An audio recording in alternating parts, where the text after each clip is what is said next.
ертең 22 қазан Жұлдыз апаға Алматыда консилиум өтеді. Егер де қарғаның көзін шықмайды деп, тағы да диагнозды алмай қайтарып жіберетін болсаңыздар, бір-біріңіздерді сатпаймыз деген ниетпен. Мендегі қолымда барлық дәлел бар.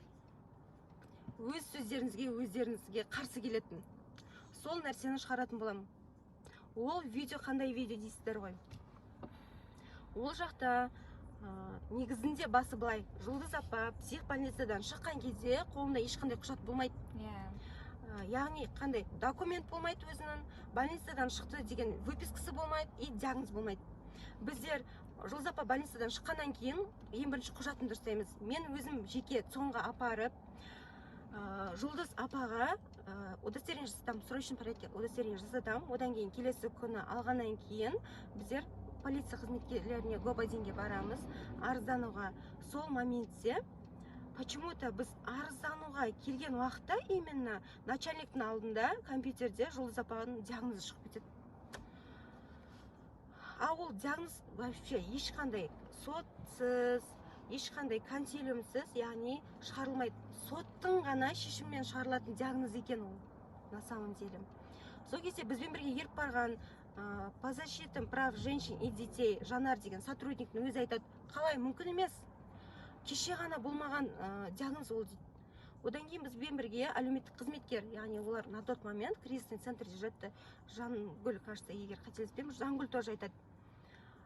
Біз таңертең қарағанда болған жоқ ол. Мүмкін емес деп өзі көздеріне сенбей, өзіміз барып қараймыз соны. Сөздің шыны керек. Енді қараңыздар, бұл жерде не мәселе? Жұлдыз диагнозы бар, арыз жаза алмайды, қызы 18-ге толмаған, тағы арыз жаза алмайды.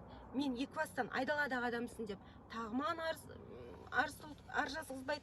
Маған айтатын сөздері, қайдағы, мен айтамын ғой, сонда қазаққа жаны ашымаса, үнсіз қалып қалай отырамыз деймін. Мен қайқа барсам да сен кімсің дейді да, мен қайда барсам да сен кімсің деп мен аузым жабады. Сөйтіп айтсам, олар айтады да, қайдағы қазаққа жаны ашуды айтып отырсың, егер бауырға осындай нәрсе жасап отырса деп. Аузымды жауып тастайды енді.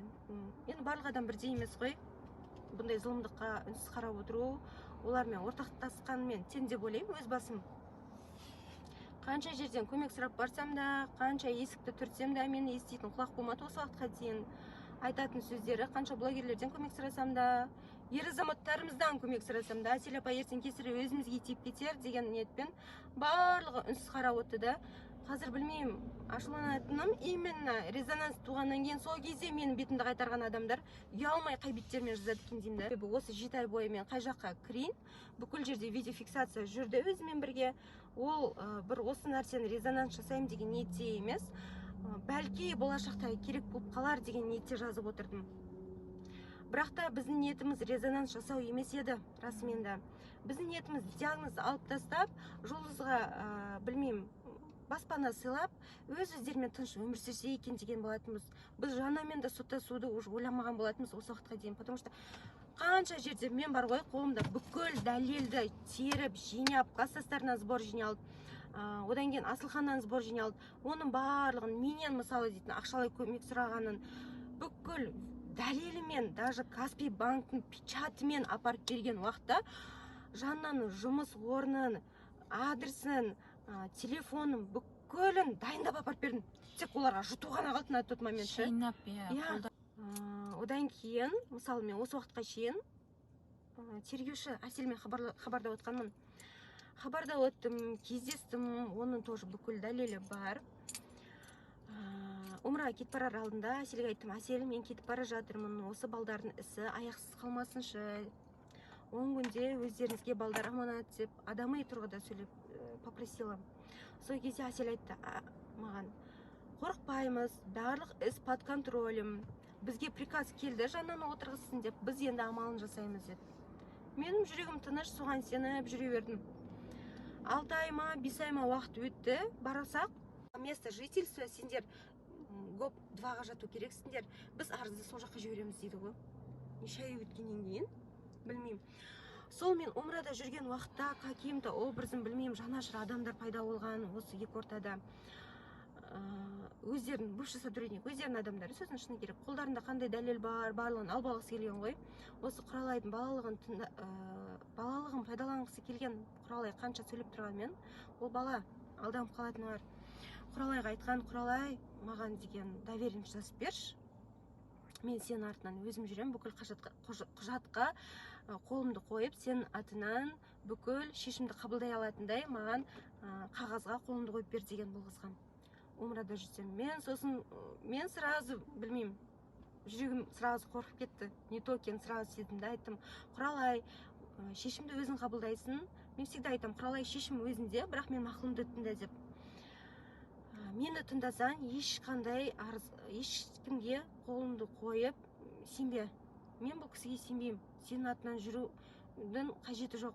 Ертіп жүрсін сені шынайы көмектескісі келсе. Мен мысалы ертіп қалай жүрдім, дәл солай ертіп жүрсін деген уақытта ол адам именно сол Құралай деген мен қойып бермеймін деген нен кейін жоқ болып кетеді ғой. Жанашыр адамымыз, білмеймін енді.